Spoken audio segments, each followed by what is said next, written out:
I'd just like to introduce my colleagues so that you don't have to wait until the very end when we've got questions to know who all of these august people are. So if I may start with Chris. Hello everybody, my name's Chris Hayes. I'm the Universal Credit Programme Director. Good afternoon, my name's Paul McPherson. I work in DWP Corporate IT. Good afternoon, my name is Peter Hopkins. I'm from HMRC on the Real-Time Information Programme. And I'm Alison MacDonald. I work in Benefits and Credits in HMRC.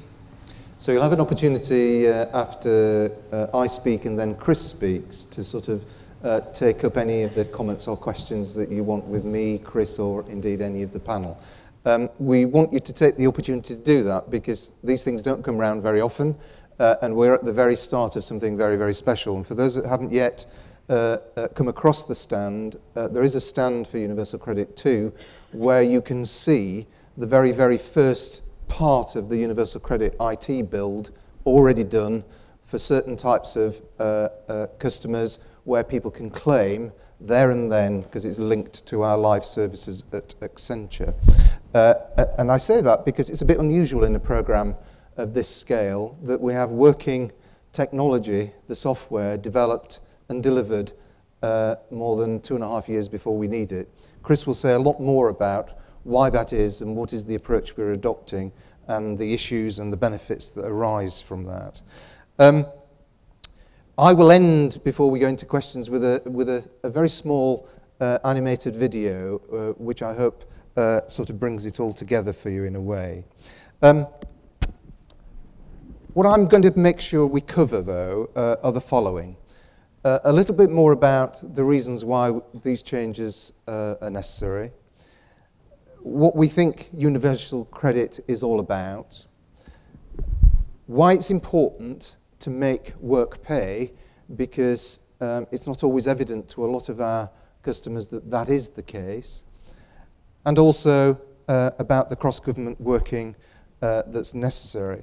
But I thought it might be just worthwhile just sharing an extract from the white paper on universal credit that is a quote from the Secretary of State, Ian Duncan Smith, whose vision this very much is about wanting to change the welfare system so that people can feel better about it and it support them to do the right things.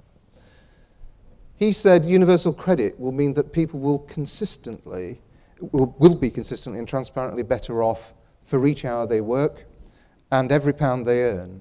It will cut through the complexity of the existing benefit system to make it easier for people to get the help they need when they need it. By utilising tried and proven information technology, we will streamline the system to reduce administration costs and minimise opportunities for fraud and error. If we were to pick the many words that exist about universal credit, that probably sums it up most.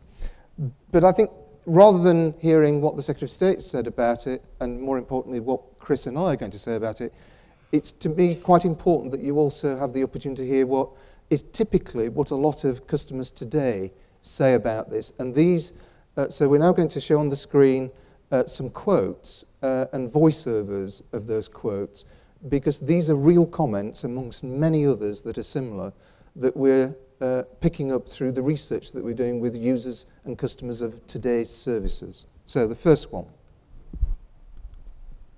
When people try to find jobs, then they think, no, I'm going to get this job, but what if I lose this job? And that creates fear, because if they lose that job, they have to apply again for benefits. I find it difficult when you go back into work, then you come out of work and you have to go up the dole. It's all the paperwork that gets all as if they don't want you to go looking for work, to have to go back to fill all the paperwork out. I'm probably just breaking even with the people that are on full benefits at home. By the time I take out travel expenses and childcare expenses and dinner money, because you don't get any help with dinner money, and his travel expenses to get to senior school, I'm not any better off in work.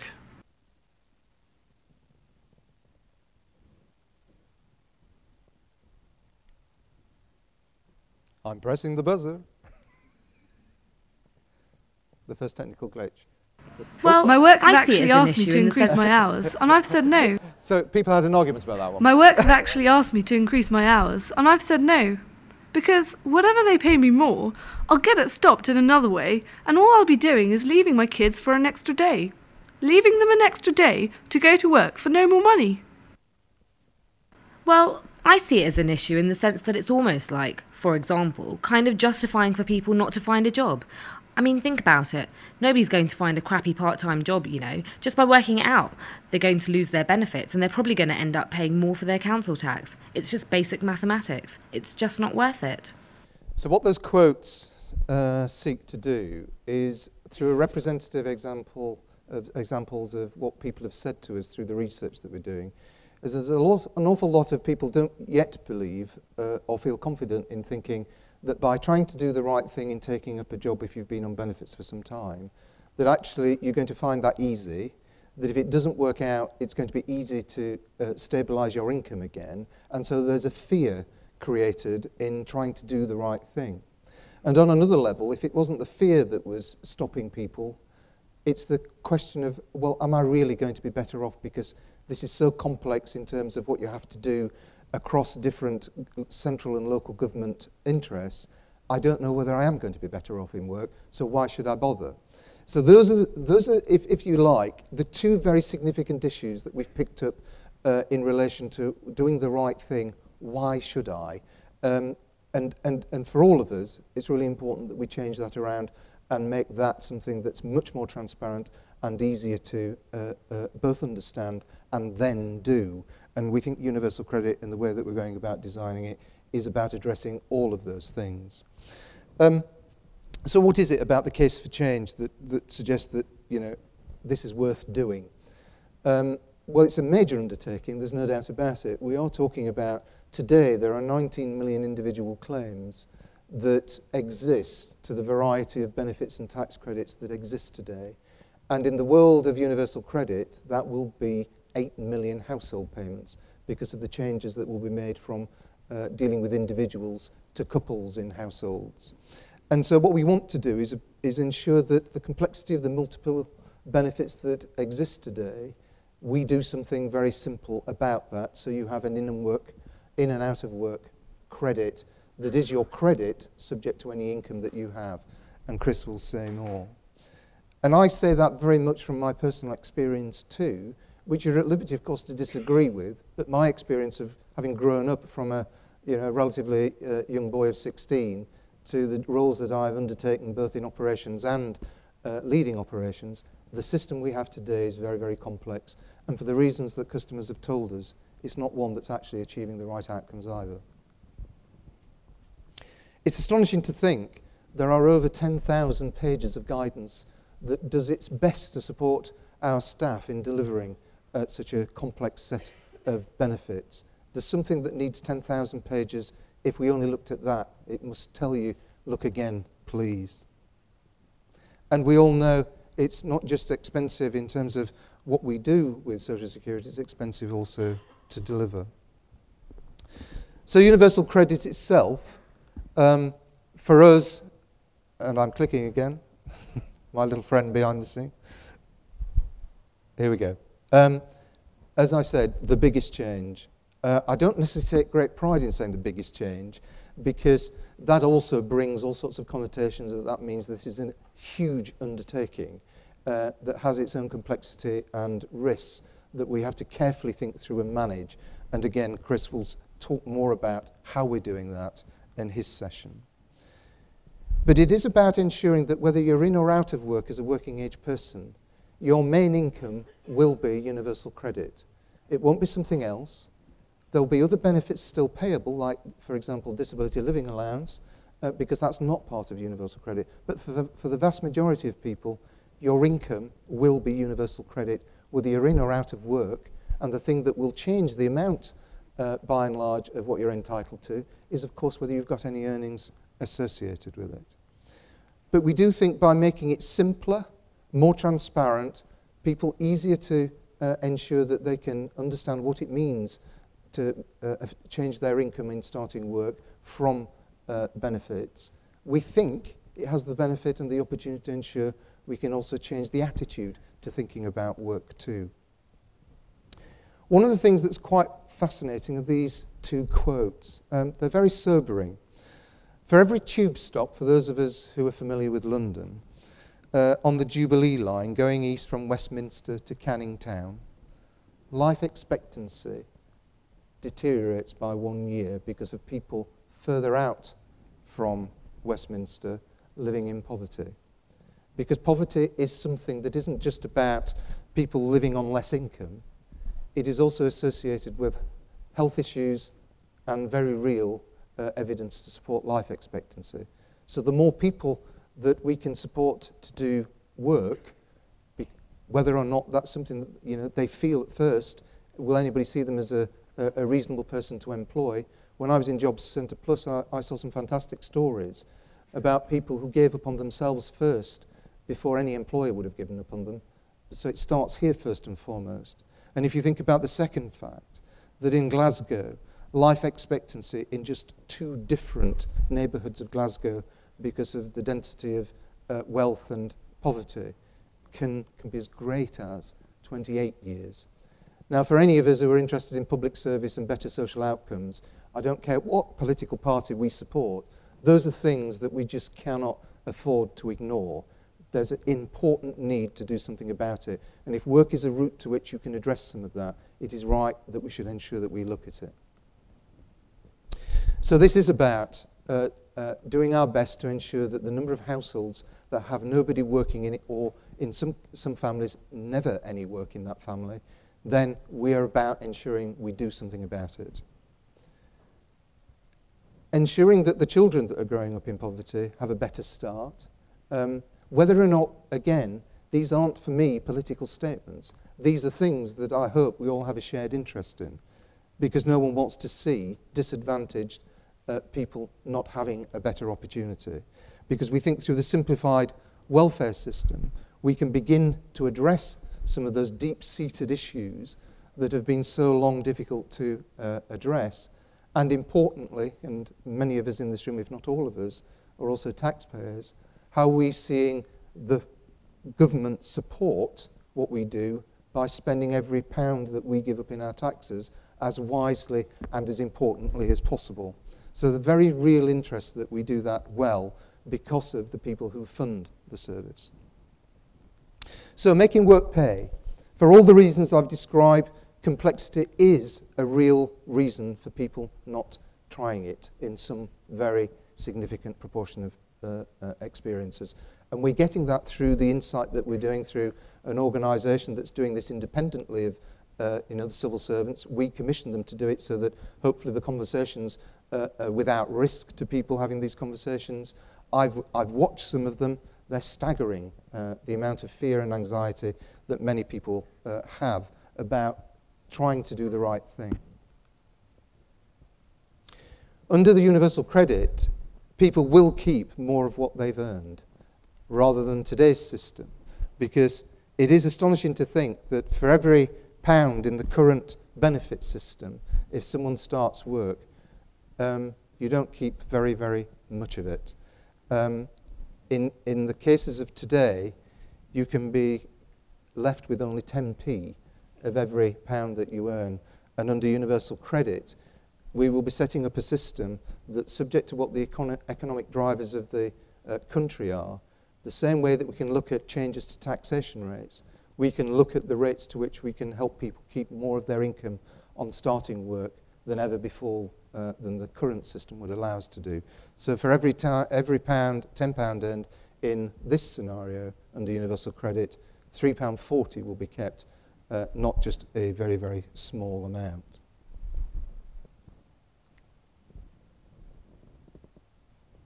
The nature of the policy that ministers have been particularly keen to pursue is also a redistributive one, so that we are seeing more of the available money under universal credit going to the poorest families in society today, and that's a conscious decision. It does mean that some households of the future would not get as much as under today's rules were they existing in the future. But for everybody who's in those circumstances at the point of introduction of universal credit, the plan and the commitment given by government is that everybody will have their income protected so that nobody is worse off as a result of introducing universal credit if they're an existing customer at the time. a very important commitment that the government has given. And so because of the changes to the rules about income, we also think it will allow people to think also about taking on more work. One of those quotes that you heard from one of those customers was clearly that they saw no incentive to think that once in work on a part-time basis that there was a real opportunity to actually further and advance things because they saw no material benefit from doing so in terms of their earnings. In terms of cross-government interests, what we've already decided is that today, of course, the universal credit is delivered significantly by 3 chunks of public service. The Department for Work and Pensions generally delivers all of those out-of-work benefits if you're sick, unemployed, etc. If you're in work, HMRC deliver tax credits, and if you have housing costs and have need of support, those are delivered by all of the local authorities. Universal credit will bring all of that in to one payment, and it will be administered by one organisation.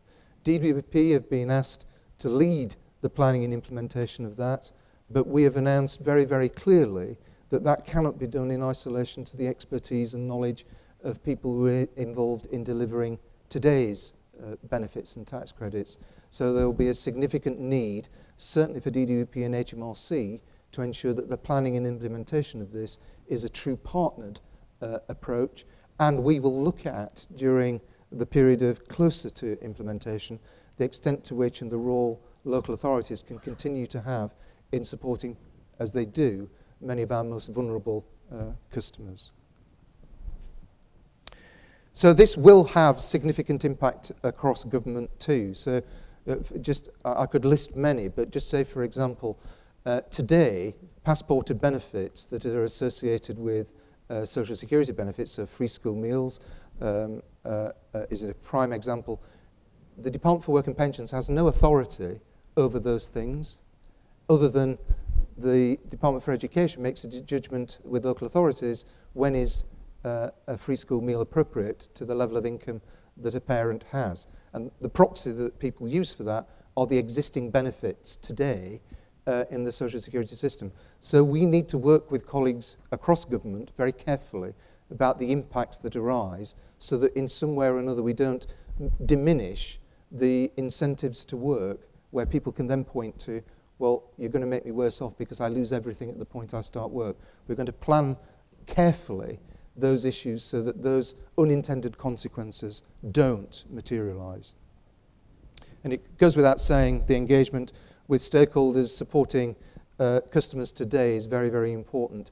And so the dialogue with organisations that represent our key customer bases are people that we're talking with already about the issues that we want to plan.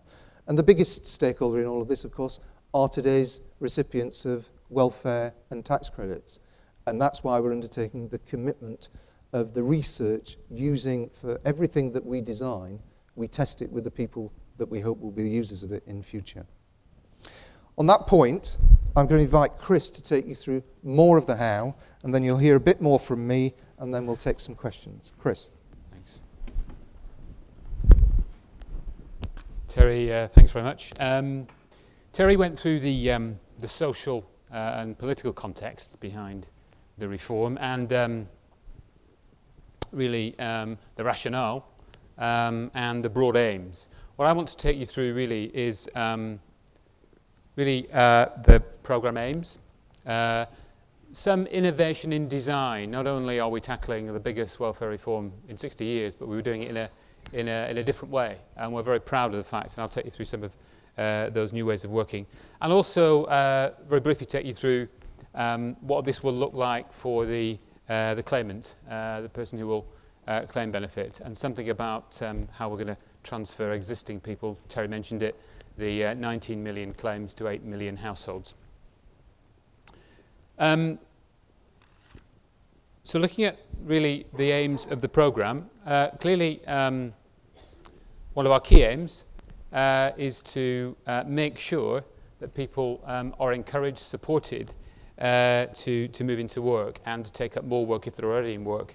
And our aim is to encourage about 300,000 people who are either in no work or small amounts of work to, as I say, enter work, many for the first time ever, or actually increase their work. So that's a key aim behind the reform. Clearly, in order to do that, we've got to make sure we smooth that transition into work. And as Terry mentioned, the current system, when someone starts work for the first time, switches off one set of support, and then there's a bit of a pause, and then it switches on another set of support. And that creates an enormous risk for people who are in very financially fragile situations. So we need to smooth that transition into work by removing that distinction between in and out of work by having a continuous stream of support. Clearly, we need to make sure that the benefit is, the credit is easier to claim and easier to administer. Terry mentioned the complexity. We have 7 benefits that we're merging into a single support system. Many people receive a number of those benefits. Many people receive a number of the benefits from 3 different organisations. If we make it, well, when we consolidate these and rationalise these benefits, clearly the claiming process itself will be easy. You're claiming one benefit. The administration will be easy. You're operating on one set of rules. And in order to tackle some of the more intransigent, wider social issues, tackling poverty and actually increasing work in households, reducing worklessness. Clearly, we've got to make sure that people understand that they'll always be better off in work. And by removing that risk to start work, they can then, when they're in work, understand very simply how by improving their, by increasing their hours, they'll be much better off than they are in the present system. So, how will we do that? Well, as Terry said, it sounds easy when you say it quickly. We have 7 benefits. We will consolidate that into a single credit. We have 90 million claims to a number of benefits and tax credits, and a number of tax credits, which we will aim to convert into a single household payment. It's a huge simplification, and it affects, as you'll see, many millions of people, and actually benefits across 3 organisations: DWP, HMRC, and local authorities. As I said, the aim is to make it as simple as possible to administer, and understand and administer. It's vital that people can, when they're claiming online, and it will be largely online, they can understand the effect of a decision they make. If they want to go into work or take up those extra hours, we heard some of the comments from claimants before about thinking about the decision. If they want to do that, they should be able to see very, very quickly the amount of extra income they'll get from increasing their hours, so they can actually take even small amounts of extra work, take up that overtime that might come up at the weekend. That will be the key.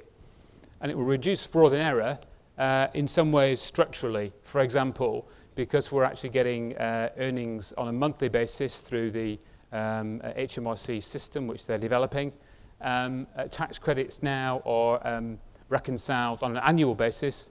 We'll actually reconcile this on a monthly basis. So those overpayments that you've heard about in the press, where people who cannot afford to pay actually owe the government £2,000, £3,000, that will not occur on this system because we'll reconcile in real time. So in itself, that will reduce error. Single online service, one place to go for a range of support for people out of work, for people who want to get into work, for people in work. One place to go, a single organisation to provide that, which is very important. And when people are on the system, they'll need to interact with government a lot less, as I've mentioned. We have this real-time earnings feed. At the moment, if people's earnings change, they have to tell us, we have to pause their benefit, we have to then adjust it.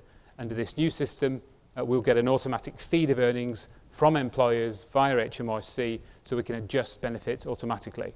We can be much more flexible. I mentioned that we were trying to be and we are being very innovative in our design. 2 areas I want to talk about. First of all, the way we're designing and developing our whole customer process, including the IT. Secondly, the way we're using input from our claimants, stakeholders, or the people who work in the organizations I mentioned. Looking at the first of those, Agile.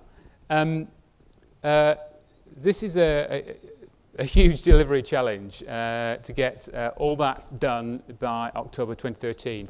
And it's, I always keep a record, it's 587 working days from today, which isn't a lot of time. We've chosen an Agile approach, which essentially, really, is actually allowing us to design the system in small segments and build up the complexity of that system. And at each end of each segment, we call them leaps, it's a design cycle, we can actually test what we've done, work out how we've done it, work out the resource input we need to do that, and then replan and reconfigure and continue to refine our design and build up the complexity along each stage.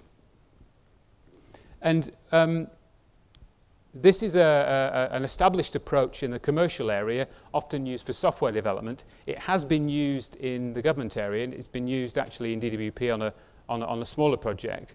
But actually, it's quite innovative to be used on this scale. But it has been looked at and recommended by the Institute for Government in their report, System Error, Fixing the Flaws in Government IT, which was released in March. So it has got some endorsement. But as I say, it is for us new. And clearly we've brought in external expertise in a consultancy we brought in within the programme. We've also been out to a number of companies who've used this, and there are a number listed there. We're anxious to make sure that we get this right and we learn from all the expertise out there. In terms of how Agile feels, for me, it's pretty unnerving actually.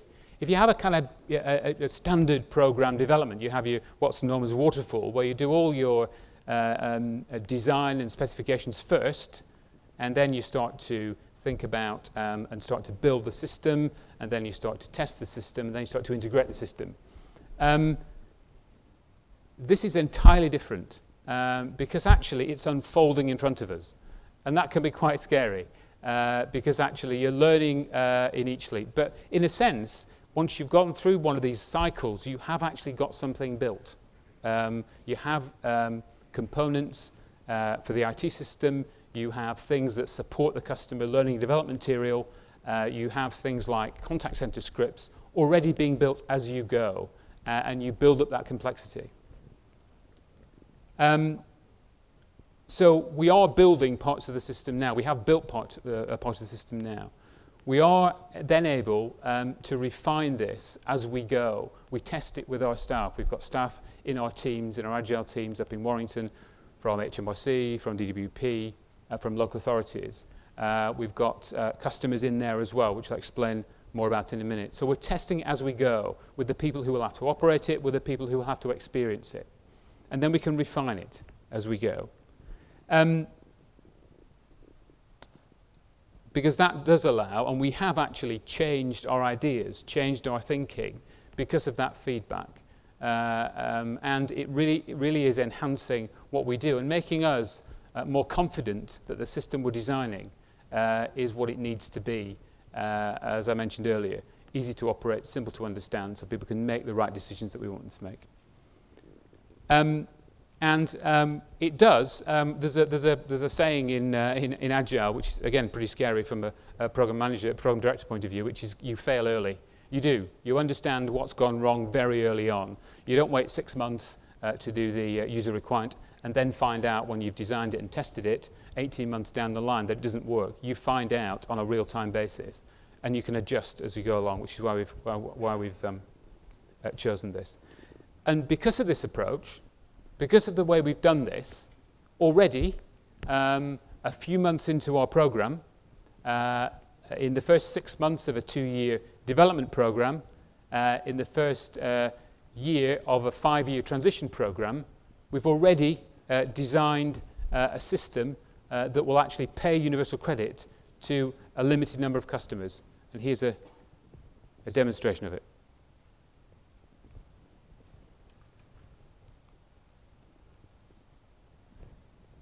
So what you're seeing there is actually not very well, I must say. What you're seeing there is actually an online claiming system. That works. We could, if we wanted to, pay a person in a very kind of limited circumstance universal credit now. We could do that. I mean, there's a small matter of the legislation which doesn't need to go to Parliament, but we could technically pay someone. And that doesn't come up very well. But actually, as Terry said, on our stand, you will be able to interact with this system.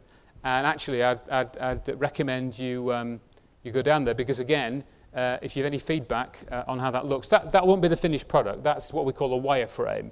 That's a working model.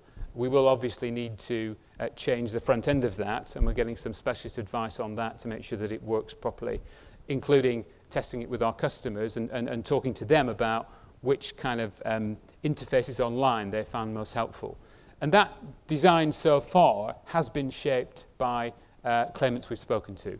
And early on, if we, for example, use words like capital, which we understand on the screen, they said that doesn't mean anything to us, so we then had to find out how we could change that to make sure it meant something to them.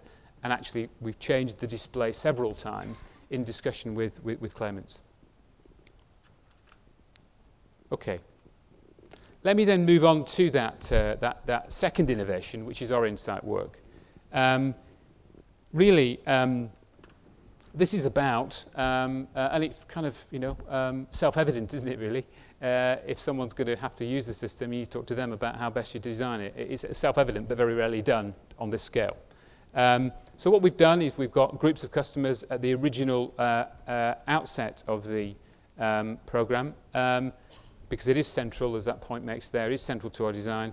And we've spoken to them about the general concepts, what we're trying to achieve, the behavioural shifts we're trying to achieve, to get a sense of, for them of what the system would need to look like to help them to make those decisions. They've had input to our thinking at every stage. We've talked to groups of customers, tax credit customers and our claimants generally, but more specifically about particular policy areas. I mean, Terry mentioned we went up to Birmingham and talked to a group of working lone parents and asked them what would they need to help them make the right decision to take on more work. And that's where the issue about, well, actually, I could take up overtime, but would I take up extra hours because you would stop this set of benefits and then start another set of benefits, or it would take, the risk is too high and the return is marginal. And actually what struck me there is the extent to which people like that on low incomes really structure their lives around the support they receive. And that really influences to a great degree the quality of their life, which one of our aims is to obviously improve that.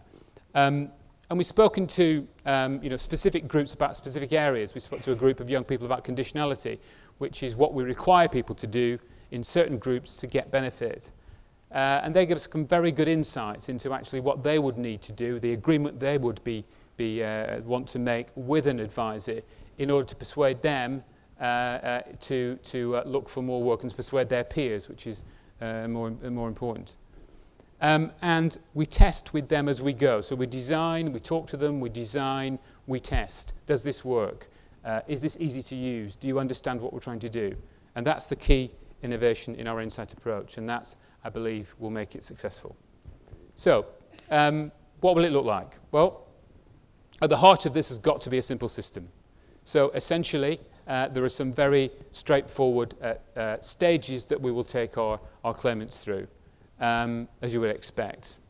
Identification needs to be done, information about people and their needs, any supporting evidence that we need we'll collect, assess their entitlement automatically.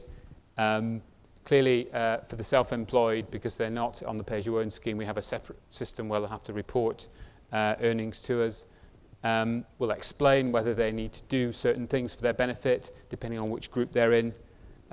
Clearly, we can then start our payments. That will include a number of elements of support, including childcare. And actually, as we continue with that claim, as people start work and move into work and maybe earn more, we'll continue to adjust their claim automatically so they won't need to tell us, in most cases, if their work patterns change. That's the heart of our system, is that very simple approach. And what will that feel like? Well, as I've said, one delivery organisation, not three.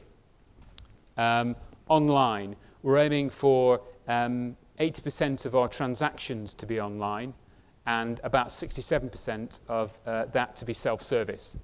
And this is quite radical, and this is actually quite ambitious. But we are, again, learning from organisations outside government who've moved their customers online to make sure that we understand what we need to do to get people into that position. It will be household claims, as Terry and I have mentioned. And that's to mirror work rather than mirror benefit payments. And that's very, very close to our ministers' hearts. They want this credit to mirror work, not mirror a life on benefit. There are some issues around that when people make the transition, and we'll need to build support services in, but that's one of our key aims. And again, it will be a monthly payment of credit. And again, that's to mirror a work situation rather than a benefit situation. And as I mentioned, personalising the claimant commitment. Rather than just presenting them with a standard form saying you need to look for 3 or 4 jobs a week or fill in a CV, we'll actually allow them online in advance of coming into the office to set out what they think they can do. Then we start the negotiation when they get in. But what we end up with is actually a claimant commitment, a commitment to look for work which means something to them and which they've had a chance to input in. Again, that's quite a radical issue. And obviously, if we tailor that to them to that extent, then we clearly stand more of a chance of getting them into work, which is obviously one of the key aims. How are we going to deliver it? Terry touched on this. Clearly, we start in 2013. I'm clicking. Here we go. What we've decided is that actually we need to balance the risk in terms of doing anything radical. And what we decide to do is that we'll introduce universal credit within using the best capabilities we have within DWP and HMRC, so that we have the infrastructure in place that we need to modify, obviously. We have the right skills and capabilities of the people who will support claimants and tax rate customers making this transition. And that's based on some external advice we have and some detailed research. But it doesn't rule out alternative ways of delivering this in the future. Clearly, this is a big government programme. We've got to make sure we get value for money for the taxpayer, make sure we deliver it in the most efficient way. So what we'll do, we'll prepare the ground as we introduce, as we learn, for a much more of a mixed economy in 2017 when we come to the end of our transition period. And we are considering further 2 things. One, as Terry mentioned, how local authorities can help further and join with us in supporting our customers and claimants locally, and also consider further whether or not the economic case for perhaps doing some of the activities outside the public sector. In terms of our timetable, clearly we're in the design and build stage now. Clearly we then go to a live test from April 13 to October 13, which we're just formulating at the moment. We then, from October 13, all new claims for out-of-work benefits will be new claims to universal credit. Then from April 14, we'll take new claims from in-work customers. And I have to say that these are very high-level assumptions at the moment. Clearly, there's a lot of people involved, as we've explained. We're working out the detail of our transition, our migration plan, which will be in the Department's structural reform plan at some level in October. And we'll then begin the natural transitions. By natural transitions, we mean if if circumstances change, if their relationship breaks up, if they move home, then clearly that would cause a new claim to the existing benefit they're on. We'll take that new claim onto universal credit. And then clearly we need to transfer the existing people who the circumstances haven't changed over to the new universal credit over a number of years to aim to get the transition completed by October 17.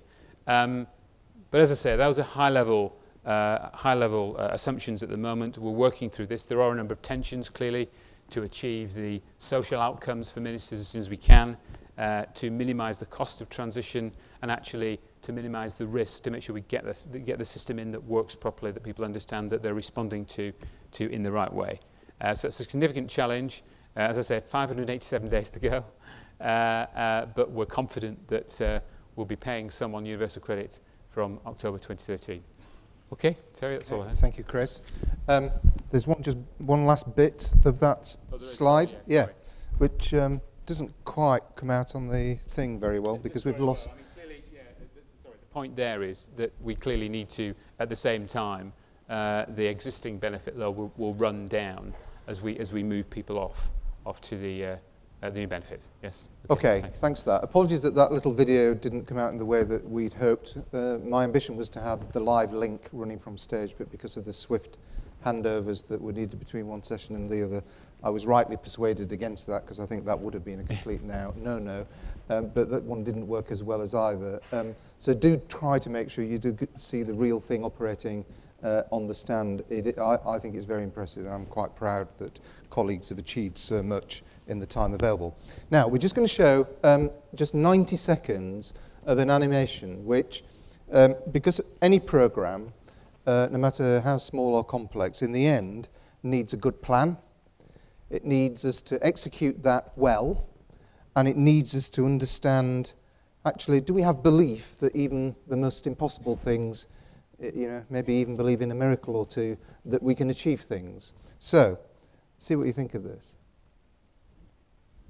No music.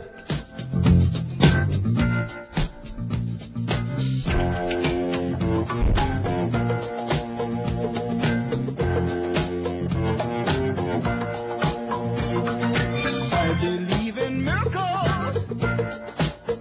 Where you from?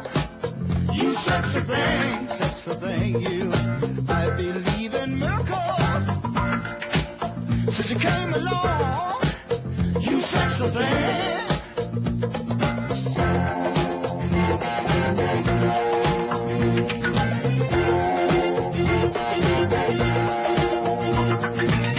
Where did you come from, baby? How did you know I needed you? How did you know I needed you so badly? How did you know I'd give my heart gladly? Yesterday, I was one of the lonely people. Now you're lying close to me, making love to me. I believe in miracles.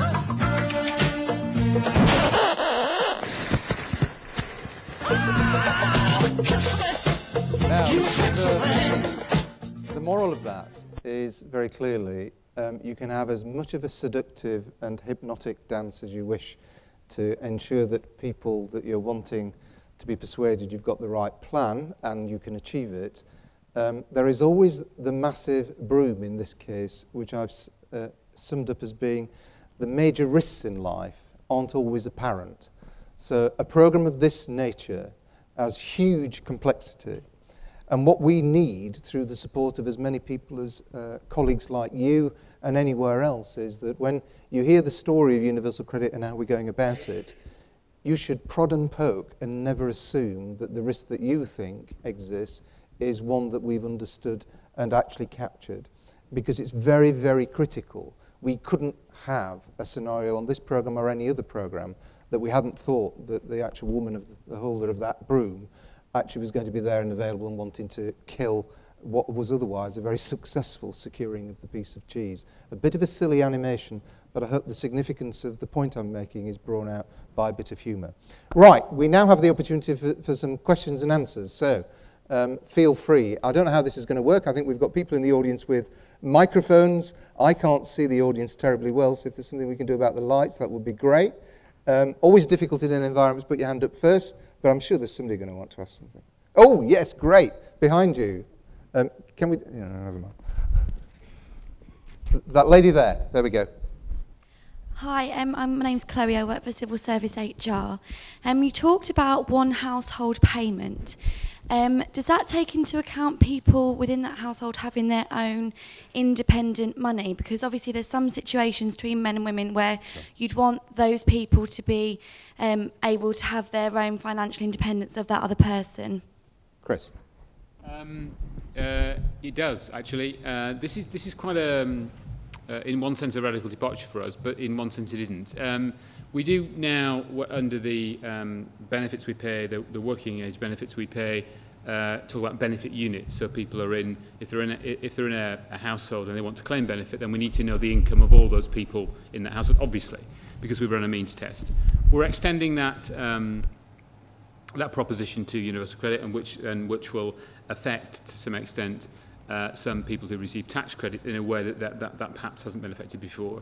The way we need to do this, and actually we have had some discussions in our insight groups actually with people in couples about this, about sharing information, about sharing income.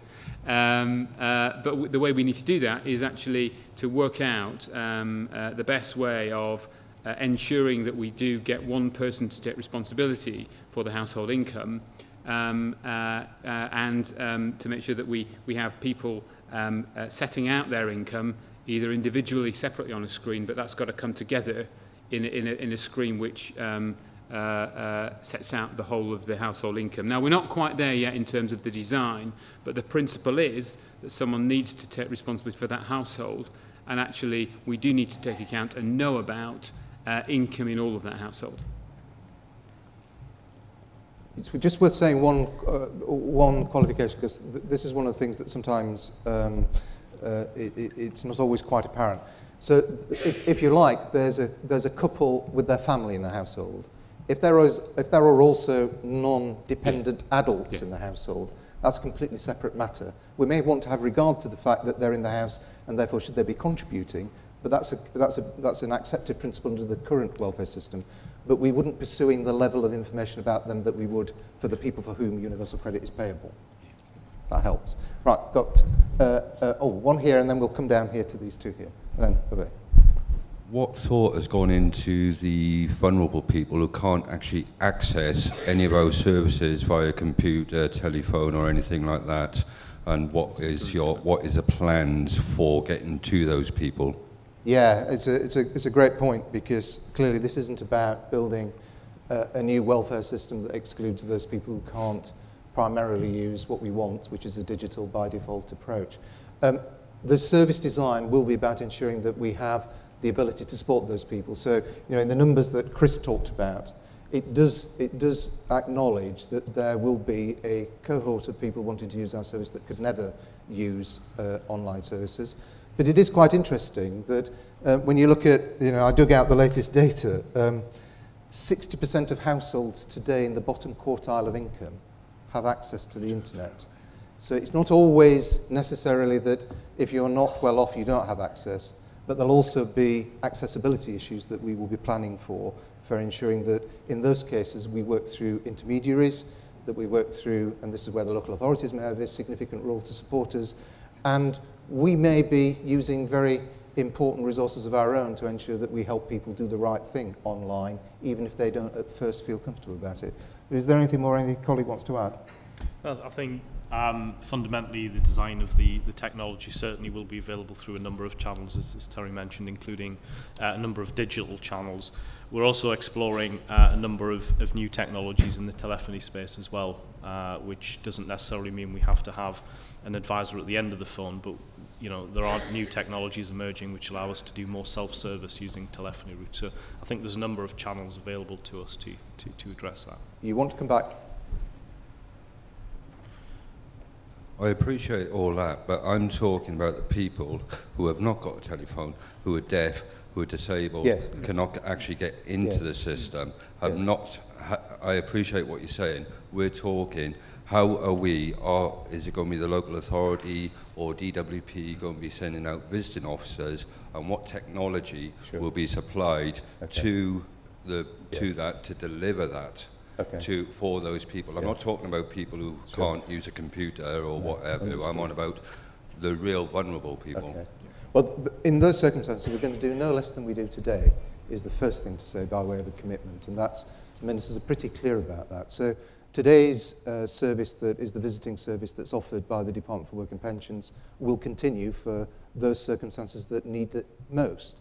What we are keen to ensure that we do, for those that can use online, we want to ensure that we do our best to encourage and support that as much as possible, so that the resources are there to ensure that those who can't, we're generally using the existing services that are available to us, whether that's directly through DWP or through partner organisations, whether that's a local authority or indeed some cases, you know, the work that we do with CAB or indeed some local charities. They have the right resource to support those people to ensure that they don't get disadvantaged through the changes that we're making. That's an absolute given and a commitment. There is no suggestion that we will do anything less than that. Okay. Down here. Yeah. So, this work. Okay. I work in local Job Centre Plus frontline, and I'm a little bit concerned because you've got the work programme which started very recently, and between the work programme and this coming in 2 years' time, what's going to be the impact for the advisors' frontline services? Does that mean more closure of job centres? Because, I mean, obviously the work that we do is face-to-face. Sure. And if you are saying now that people are going to be making their claims online, yes, then what impact does that have with us, those of us who are working on the front line? There's no doubt that today's complexity needs an awful lot of resource to actually support it and make it happen. Part of the changes will mean that fewer people will be employed by public service going on in the next decade in relation to delivering universal credit. Job centres will continue, I can't imagine nothing less than this, having an important role in delivering the face-to-face services that we need, supported by things like the work programme and other employment programmes that have existed for many years now, so that advisors have the right tools, if you like, the right connections with the right people to make sure that the skills or the support that our customers who have not found it easy to get into work have the available knowledge and expertise to call upon. But it would be wrong of me to stand here and suggest that, you know, these changes are all about creating jobs in terms of public civil service jobs. This is about also ensuring that we deliver it more efficiently, and over time that will mean fewer people will be employed in the Department for Work and Pensions. Sure. Yeah. Does that mean we're looking at comparative redundancies in future? We're talking about a long time away at the minute. You know, we're talking about introducing universal credit only, you know, in 2.5 years' time.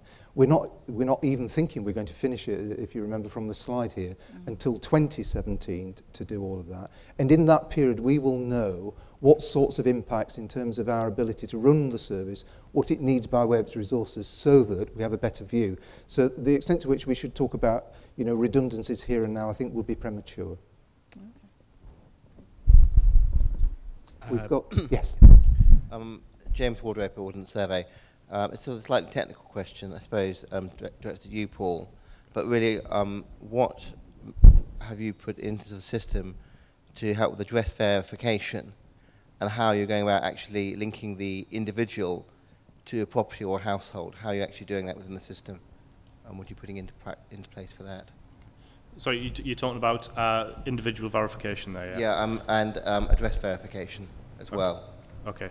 We're working very closely with the Cabinet Office at the moment, so you may be aware that the Cabinet Office are delivering a new strategy around how we authenticate individuals in the online channel going forward, which predominantly involves a much greater degree of private sector involvement. So it works on the concept of existing relationships claimants and customers have with online banking services, etc., so through the identity provision in the private sector market. In terms of the design of how we authenticate households, one of the fundamentals on the IT system will be that every member of the household who is relevant to the claim, so if we take a couple as a classic example, both of those people will have to verify themselves online before they submit their individual data, i.e. one person cannot submit data on behalf of both parties. So we are working that into the design of the IT at the moment in terms of how we get the verification covered for household. Are you linking the people to the actual property? I mean, within the local authorities, you have a UPR and a unique property reference number. Are you linking that to the individual person or not? Yeah, I mean, there's obviously a number of ways which we look for verification, and clearly linking linking various different attributes, one of it which is the personal address of the individual, so absolutely certain, you know, that'll be a certain piece of the jigsaw, if you like, in the verification, that we will look to link individuals with household addresses, whether we use credit reference agency and other sources to do that, so absolutely.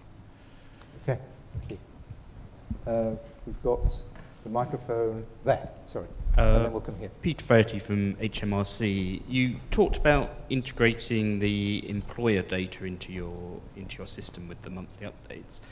Have you looked at all at integrating at all the information individuals are providing into your system and into HMRC system? I'm thinking, if you take the example of the self-employed, they have an obligation to make a tax return. They may be making a return into your system, putting their same address and details in. Is there any thinking of actually kind of joining that up together and enabling them to provide everything you need and HMRC need through one interface, or is that a step too far? Okay. Yes, I was in a meeting with DWP security colleagues last Tuesday, and I made exactly that point, that this is a two-way process, and we're setting up some meetings with the DWP security team to go into this in some detail, because it's not just about the data that both departments hold that will support the universal credit claim. There's also the verification of each other's data and using those to get a better result, a better quality of data in both departments. So yes, work is ongoing to do that, and I've just come here from a meeting with two of the departmental ministers from both sides, and they were making that very point as well. So the ambition is there. How successful we'll be in it, we will see, but the plan is definitely to see how much we can do in that space. Thank you for the question. Here we go. Hi, my name's Carol. I'm from DWP. I'm a lone parent advisor. At the beginning of your presentation, Terry, you mentioned about increasing work hours. Are you wanting customers like lone parents to have more than one job part-time? And then also, not all incentives cover all customers that leave. No. In regards to students, when they're actually going to go to university and they've been claiming benefits, there is no incentives there for them to actually. So is that something that you're going to be looking at, increasing incentives to be able to? If you think we should, then I'll be very much interested in making sure we do that. So thank you for that thought. So we'll follow that up. On the point about lone parents and more hours, it's very much that there will be some very real expectations that are limited about, particularly depending upon the age of children, about what we will and reasonably expect, I think, of lone parents. The point I was wanting to make more, though, was in relation to having, listened to this group of lone parents in one of our customer focus groups, where she was saying that the system doesn't help her. Even if she did more hours, she actually saw no return for it, other than she was actually doing more hours and she was away more from the child. Financially, she ended up being very, very modestly only better off. And she didn't know whether the absence from her children for that level of modest gain was really worthwhile considering, and why would she?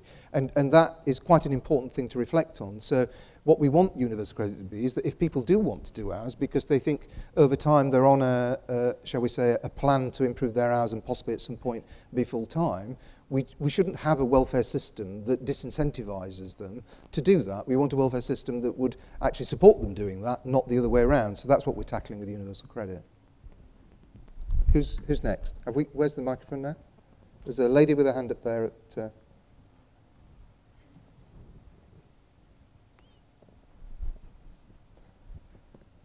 Oh, there's two ladies there, because there's a lady in front there with the white jacket. I work for the Job Centre Plus and Frontline as well. I was also wondering, I know you can set up universal credit online, but will it also be maintained online? For example, at the moment we ask for job searches and that sort of thing. Will that all be done online through just people, basically putting on what they want, or does the customer's expectations change? Okay. It depends what group the customer's in. Clearly, there are people who we will still want to see regularly because they're in groups that actually there is no reason that they can't immediately start work. There are groups that have commitments where we'll want to see them less regularly because there's a reasonable expectation, but maybe not an immediate expectation that they'll start work. We are thinking now very carefully about people who are in small amounts of work, the extent to which we try and encourage them to take up opportunities to earn more.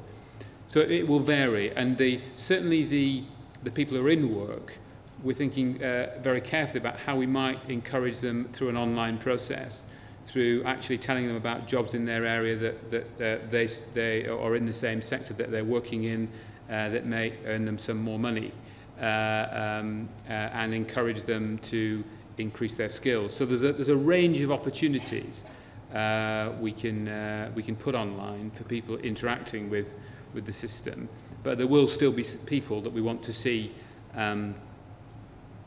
regularly, depending on which group they're in. And actually, to pick up the other point, in terms of the more resource we can devote to those people we need to see regularly, the more tailored interaction we can have with them, and actually, using the online system to take off some of the routine work will allow us in job centres to focus on those people who need our support and to give them that support in a much more focused and intense way. Did that pick up your point? Thank you. This lady here, and then we'll probably have only time for one more question. We've got a lady here. Oh, I've got 3 ladies with their hands up and a gentleman there. I think we're going to need to vacate for the next session. So if we take 2 more questions after this lady, and so that will be this lady on the front row here, and the gentleman I saw with his hand up. I've lost it. There, oh, yeah. There we go. Yeah, sorry. I work in a lean development centre for Job Centre Plus, and we are having issues with the fact that universal credit, being the panacea of all ills, yes. Is being a blockage Right. to making changes and improvements on a continuous basis now.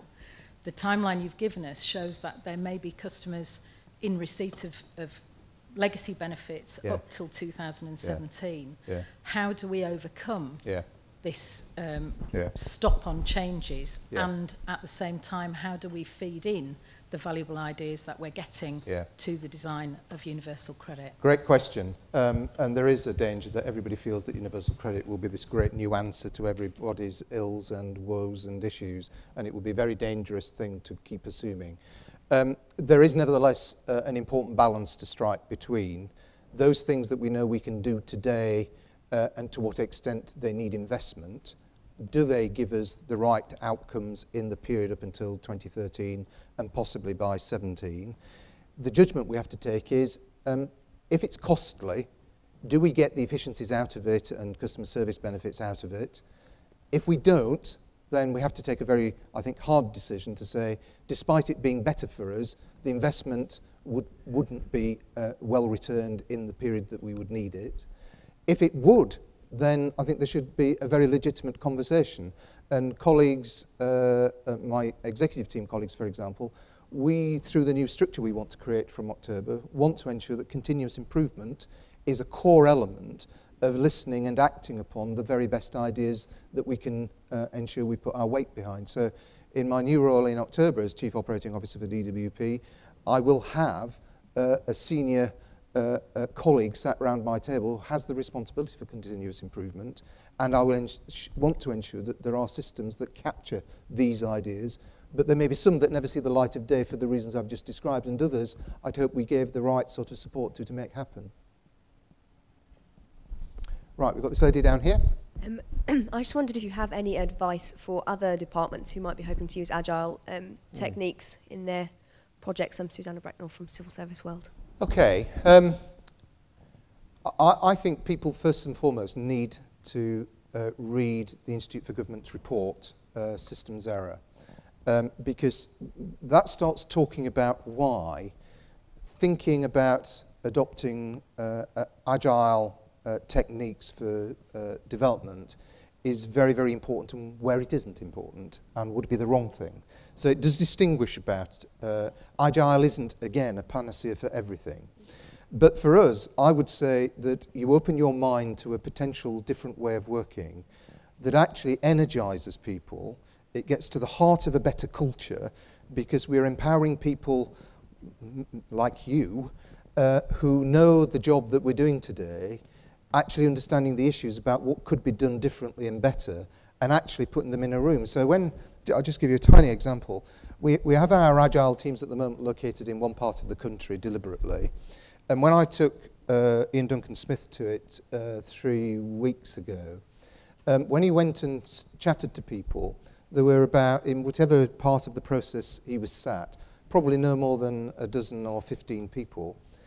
You wouldn't have known when you left that room whether or not that was a civil servant he spoke to, whether that was a commercial IT developer or architect, whether that was a HMRC person or whether that was a local authority person, because everybody was focused on the design and the development of the task that we needed to commit to. And so you have to be clear about the focus of what you want to achieve, and then you actually take off the badges and you bring your life skills, your life knowledge, and your work knowledge to the task in hand.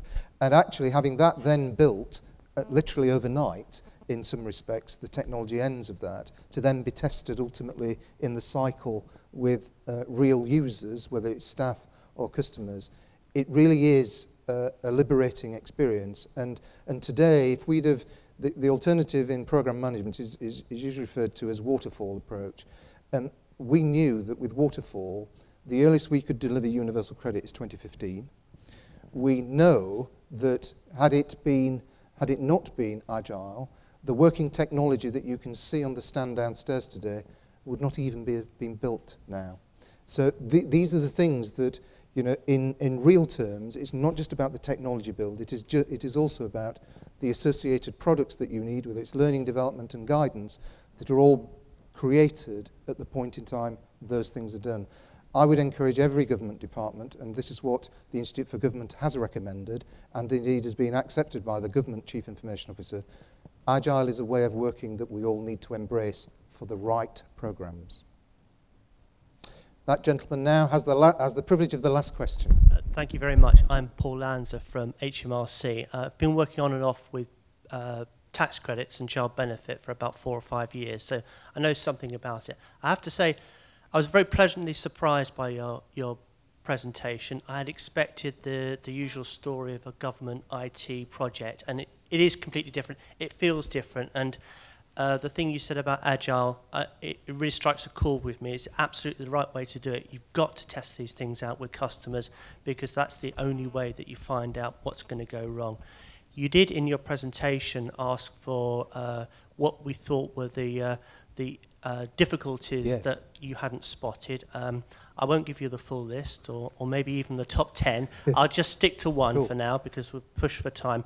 The one that I thought of was when you were talking about the claim, and you went quite quickly, but I think you said when the household breaks down, when it splits up, it's a new claim. That was a very difficult issue for us. Yes. If you think about it, at the point at which a household is most under stress, you're saying to them, right, we're taking all your money away and it's a new claim and you've got to go into payment. If you can resolve that issue and make that transition as seamless as possible, and also understand the difficulties of understanding when a household has and hasn't broken down, I think you'll make a big step. Well, thank you for that feedback. Do you want to quickly respond? Because we've had lots of contact with colleagues who are around in the design and introduction of tax credit. We have, and we are learning from the experience of our tax credit colleagues. Indeed, Alison and Peter are here to join us on the panel. I think you're absolutely right, and we again will talk to people, individuals who have been through this situation themselves, and understand how we can design the process to be sensitive to that, but actually to make sure that we, as soon as we can, get the right levels of support to people, and that's the important thing. So we do value learning from the experience of colleagues across government, actually outside government, and we are determined to produce the best system which balances those two things, to make sure we get the right level of support, but we're sensitive to people in vulnerable circumstances making what is a life-changing transition. Listen, thanks for your attention. There's never enough time, I've always found, with these sorts of events in terms of questions and discussion, because we learn quite a lot, as well as I hope you've learned quite a lot. So thank you for your attention, thank you for your questions. Enjoy the rest of your day. Good luck.